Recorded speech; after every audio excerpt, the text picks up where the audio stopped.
अस्सलाम वालेकुम। प्रोग्राम तजिया के साथ मैं हूं उमर दराज गोंदल।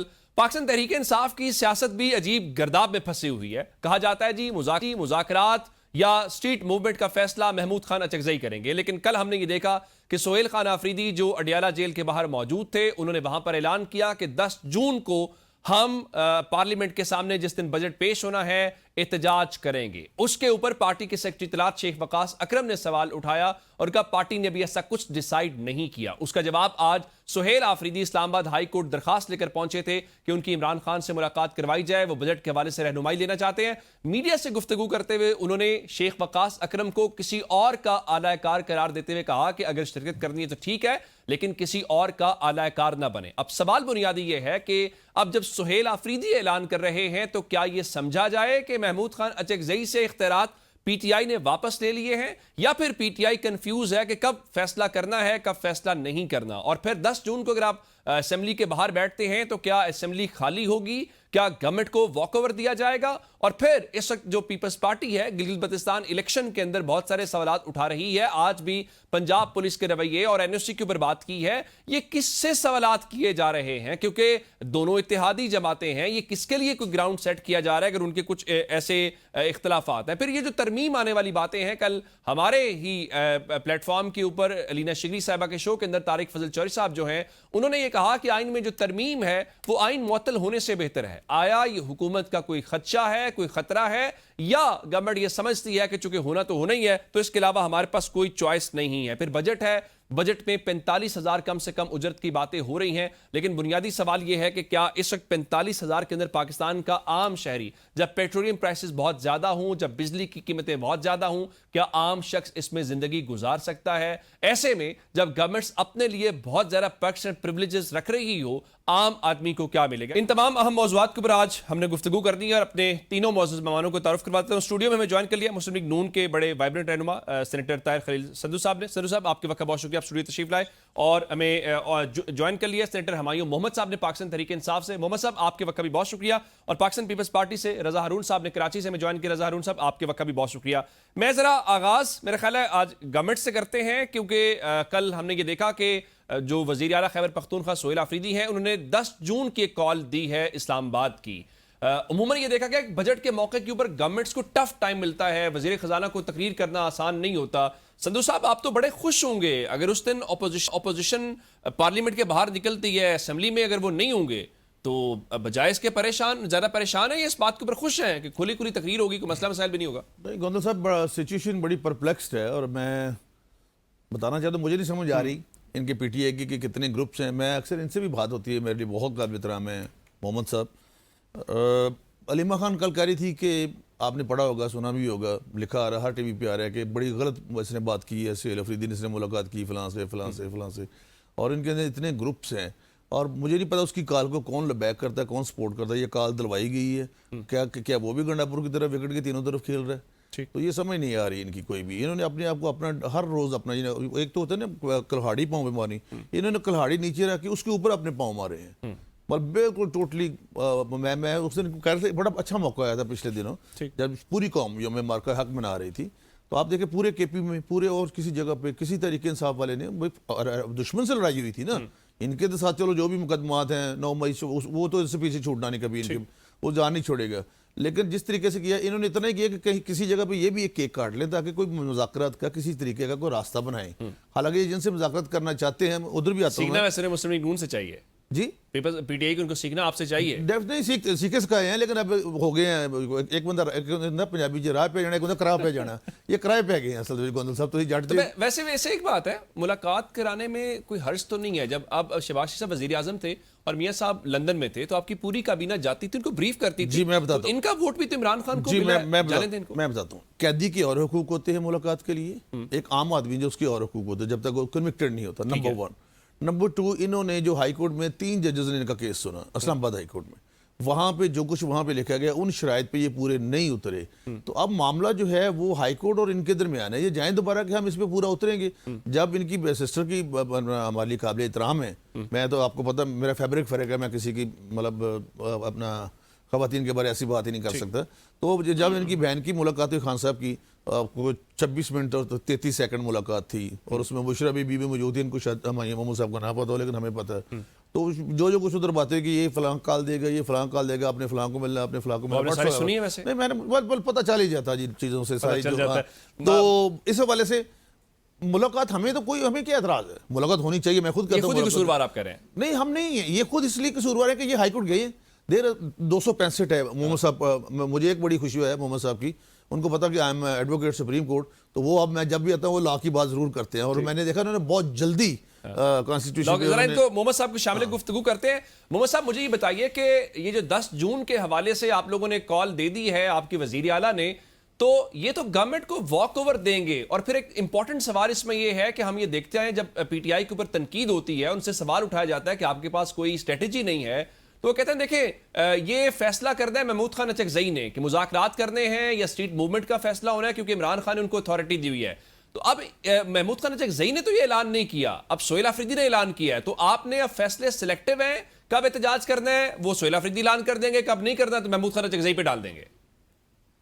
बिस्मिल्लाहिर्रहमानिर्रहीम, या का नाबुदु या का नस्तईन। देखें, हर एक पॉलिटिकल पार्टी के अपने फैसले होते हैं, जॉइंट के अपने फैसले होंगे, पॉलिटिकल पार्टी के अपने फैसले होंगे। उनको इख्तियार दिया हुआ है कि वो किस तरीके से नेगोशिएशंस करते हैं, किन के साथ करते हैं।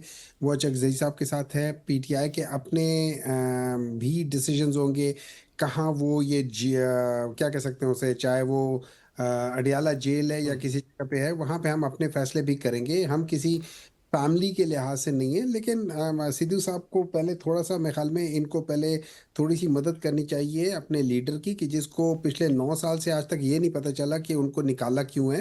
वो बेचारे अभी भी गिलगित बल्तिस्तान जाके लोगों से पूछ रहे यार मुझे क्यों निकाला है। वो आई डोंट नो कि उनको कब पता चलेगा उनको क्यों निकाला है, या किस तरह निकाला है, या कहाँ से निकाला। अब ये नहीं पता वो किस जगह की बात करके वहां से क्यों निकाला है, मतलब उनको जेल से क्यों निकाला था। ये जब बात करते हैं, आपने जो रेफरेंस दिया था कि वो जाके करते थे, उस वक्त मियां नवाज शरीफ साहब कन्विक्ट थे और मफरूर भी थे, दोनों थे।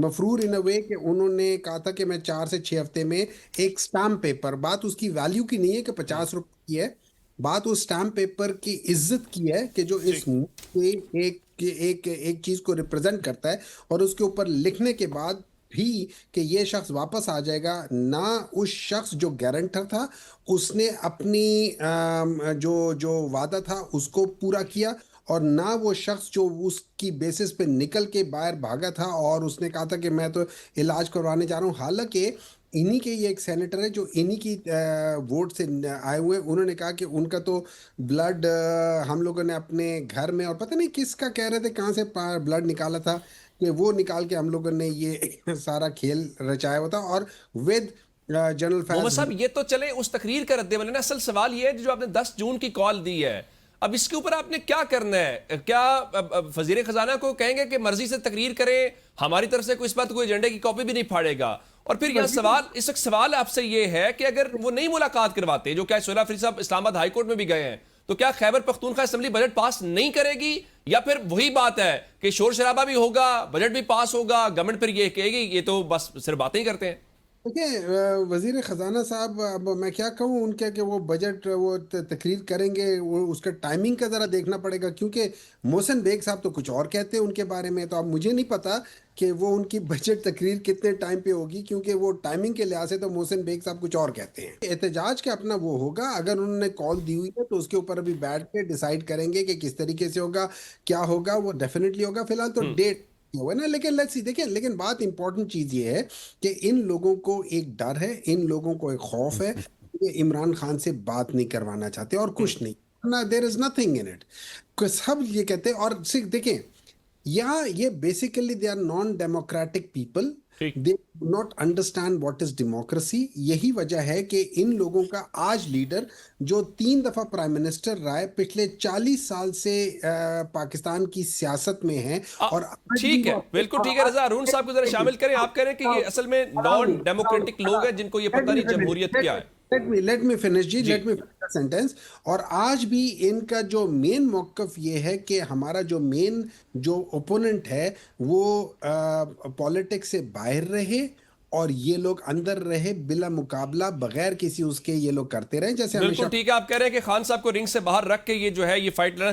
रजा अरुण साहब, मुझे ये बताइए कि चले जो पीटीआई के कंसर्न्स हैं वो तो उनका इजहार करते हैं, ये पीपल्स पार्टी वालों को क्या हुआ है? कभी फॉर्म 47 की बातें आप करते हैं, आज मैं चंद साहब को सुन रहा था, वो कह रहे हैं कि जी ये पंजाब पुलिस आ गई है, जीबी को पंजाब ना समझा जाए, वुजरा के हवाले से है। चले इनकी तो मुलाकातें नहीं हो रही इनके लीडर से, सुना है हुकूमत की कुछ आपसे मुलाकातें हुई हैं, कल भी मुलाकात थी और आज भी मुलाकात है, ये बजट से मुतल्लिका है या कोई वो जो तरमीम की बातें थी, क्या कुछ पीपल्स पार्टी को गवर्नमेंट कन्वे कर रही है अभी तक? जहां तक मेरी नॉलेज में है कि बजट के हवाले से कमेटी अनाउंस की थी बिलावल साहब ने, और उसी की मुलाकात आज भी हो रही है। और उसमें जाहिर है बजट तजावीज जब सामने रखी जाएंगी कल तक, तो जो मेरी नॉलेज में है कि जो बजट है उस हवाले से कोई ड्राफ्ट शेयर नहीं किया गया, कोई ऐसा डॉक्यूमेंट शेयर नहीं किया गया कि जिस पे बात हो सके। तो आज शायद हो, तो जब वो हो जाएगा तो उससे बात कर लेंगे। नदीम अफजल चंद साहब की गुफ्तगू है, शर्मिला फारूकी साहब कह रहे हैं कि ये वो धांधली की बातें कर रहे हैं। उमर दराज भाई, इलेक्शन हो रहा है ना, इलेक्शन के अंदर, इलेक्शन में दो पार्टियां आमने सामने खड़ी हुई है ना, पीपल्स पार्टी है, मुस्लिम लीग नून है, फिर पीटीआई भी। I don't know whether PTI के नाम से लड़ रही है कि नहीं लड़ रही है, आजाद उम्मीदवार है। बहरहाल पीटीआई तो इलेक्शन हो रहा है, वो एक चार्ज एनवायरनमेंट है, वहां पे पॉलिटिकल स्पीचेस हो रही हैं, आवाम से गुफ्तगू हो रही है, और वो एक जाहिर है कि डेमोक्रेटिक प्रोसेस है, इलेक्शन कैंपेन चल रही है। तो वो बयान तो उस कॉन्टेक्स्ट में सारे के सारे यानी इस्लामाबाद में आप इत्तेहादी होंगे, लेकिन गिलगित बल्तिस्तान के अंदर आप कहेंगे कि ये सब कुछ इस्लामाबाद से कंट्रोल करना चाहते हैं, पता नहीं चलेगा इस्लामाबाद में कौन है। ना ना ना, गलत फहमी आपकी। हर जगह कहीं भी दोनों पार्टियां मिलकर इलेक्शन लड़ी हो तो मुझे बता दें। जहां जहां इलेक्शन हो रहा है, मुस्लिम लीग भी खड़ी हो रही है, पीपल्स पार्टी भी खड़ी हो रही है। तो जो हमारा सपोर्ट है विफाक के अंदर, वो तो इस हद तक है कि विफाकी हुकूमत को जो वोट की सपोर्ट चाहिए to be in the government, वहां तक तो हमारी सपोर्ट है, लेकिन हम we are not part of the federal government. हम ठीक है, हम एक हिस्सा जरूर हैं कि हम उस हाउस की तरफ बैठे हुए हैं, लेकिन हम फेडरल गवर्नमेंट का हिस्सा तो नहीं है ना, बाकायदा हिस्सा तो नहीं है ना। ये ज्यादा लफ्ज़ आपने बाकायदा शामिल करके जरा उसको मजीद जो है वो एक्सटेंड कर दिया है। हाँ, बाकायदा का लफ्ज़ ऐड करके कि हम बाकायदा गवर्नमेंट का हिस्सा नहीं है, फिर आपसे पूछेंगे कि आप ऑपोजिशन के अंदर है। देखिए ना, ये उमर दराज भाई, अब ये टेक्निकल पीपल्स पार्टी ने किया है ना, कि उन्होंने जिस तरीके से अपना एक दायरे चेयरमैन साहब ने, प्रेसिडेंट साहब ने जिस तरीके से अपने आप को मैनेज किया है या अपने को पोजीशन किया, तो वही बताऊंगा ना मैं आपको। बिल्कुल ठीक है। अच्छा संधू साहब, ये बताइए कि ये जो तरमीम है, इस किस्म की बातें हो रही थी, कल तारिक फजल चौधरी साहब हमारे ही अलीना शिगरी साहबा के शो में बैठे हुए थे और वो कह रहे थे कि आइन में तरमीम बेहतर है कि आइन मुअत्तल हो जाए। ये किसी खदशे का इजहार है, ये प्रिकॉशनरी मेजर्स हैं, ये रियलिटी है? गवर्नमेंट को ऐसी बातें क्यों करनी पड़ रही हैं जहां आइन की मुअत्तली की बातें होना शुरू हो जाएं? देखिए उमर दराज साहब, सबसे पहले तो मैं रजा भाई का रजा हरून साहब की बात को सेकंड करूंगा। इलेक्शन की एक अपना माहौल होता है, उसमें हमने एक दूसरे के खिलाफ बात करनी है, उन्होंने हमारे खिलाफ करनी है, हमने उनके खिलाफ करनी है। कोई भी इलेक्शन लड़ेगा ऐसा ही होगा। नंबर 2, जो मोहतरम उन्होंने कहा कि अपना मोहम्मद साहब ने, हमारे मोहम्मद साहब ने, काबिल एहतराम है मेरे लिए, कि बड़े मियाँ साहब बार बार कहते हैं कि मुझे क्यों निकाला। ये एक तमांचा है उस निज़ाम के मुंह पर। असल में इनको समझ आनी चाहिए बेसिकली कि इनका तो प्रॉब्लम ये है, वो कहते हैं ना, नुसरत फतेह अली खान कहता है कि किसी का यार ना बिछड़े, ये कहते हैं किसी का साकिब निसार ना बिछड़े। इनसे ये प्रॉब्लम बन गई इनको। नंबर 2, ये जो स्टैम्प पेपर वाली बात है, I was in the court as a lawyer, उसी कोर्ट में जो जज थे नजफी साहब, अभी supreme court federal constitution court के जज हैं, उन दोनों जजेस ने मामला भेजा था फेडरल कैबिनेट को। फिर जो 6 हफ्ते की गारंटी थी, उसमें मेरे पास है स्टैम्प पेपर, इनके पास भी होगा, उसमें लिखा था कि जब ये ठीक होंगे ये वापस आएंगे। 6 हफ्ते वाली बात कोई नहीं थी। मैं आपको I can give you right now even. दूसरे नंबर पे वो जब उनका हुआ ट्रीटमेंट हुई है व्हाट्सएवर, नंबर 4 ये कैबिनेट ने पास किया था, इमरान खान साहब की कैबिनेट ने पास किया था कि उनको बाहर जाना चाहिए। बल्कि उन्होंने कहा जी कि शीरी मुजारी और एक तो पता नहीं रो रहे थे जी वहाँ पे, ये खान साहब ने खुद अपनी स्पीच की। तो ये बताया। दूसरा ये कहते हैं कि हम ये करेंगे, हमसे डरते हैं वरते। अब खत्म हो गया सिलसिला इनका। वो जो शहर था ना जी, एक बंदा कुएं में गिर गया तो उधर से भी अपना रोप झाड़ रहा है, कहता मुझे इधर से निकाल लो। इस सवाल का जवाब तो मिल जाना चाहिए ना, क्यों निकाला? अब 10 साल हो गए इस बात को। ठीक है, चलो उनका अपना, देखो वो तो मियां साहब बेहतर जवाब दे सकते हैं ना। तो ये कुएं है ना, एक बंदा कुएं में गिरा तो वहां से अपना रोप झाड़ रहा था कि मुझे यहाँ से निकालो वरना मैंने किसी तरह मुंह कर जाना है। उन्होंने तुझे कितने जाना है, उन्होंने तो खुद किसी डिग पे जो काम तोड़ा, खत्म हो गया। अभी आपकी बात आ गई तरमीम की, 28वीं तरमीम, जो मुझे पता है जितना मैं क्योंकि मैं VOP वेरी ऑर्डिनरी पर्सन, जितना मेरा सिस्टम के अंदर वो नहीं है, मैं नहीं है सिस्टम अपना जो है, उधर बड़े लोग बैठे हैं। तो मैं, लेकिन ये कि 27वीं का देख दो, 28वीं तरमीम आनी 28वीं है। नंबर 2, तारिक फजल साहब इस बारे में ज़्यादा अच्छा बता सकते हैं कि मतलब उन्होंने ये बात किस पैराए में कही है। लेकिन अभी तक 28वीं तरमीम जो भी है ना जी, मेरी बात हुई थी राणा सनाउल्लाह खान साहब से, ही इज़ अ मतलब सीनियर पर्सन और मेरे तो मतलब सबसे से मेरे सियासी उस्ताद हैं। उन्होंने मुझे जो बताया कि अभी किसी किस्म की कोई बात नहीं हो रही, और अगर 28वीं तरमीम आती है तो पीपल्स पार्टी को ऑन बोर्ड लेकर बाकी पार्टीज को फिर लाई जाएगी, अदरवाइज नहीं लाई जाएगी। बिल्कुल ठीक, बड़ी जबरदस्त डिस्कशन जारी है। ब्रेक के लिए कहा जा रहा है, ब्रेक से वापस आते हैं तो यहीं से कंटिन्यू करते हैं।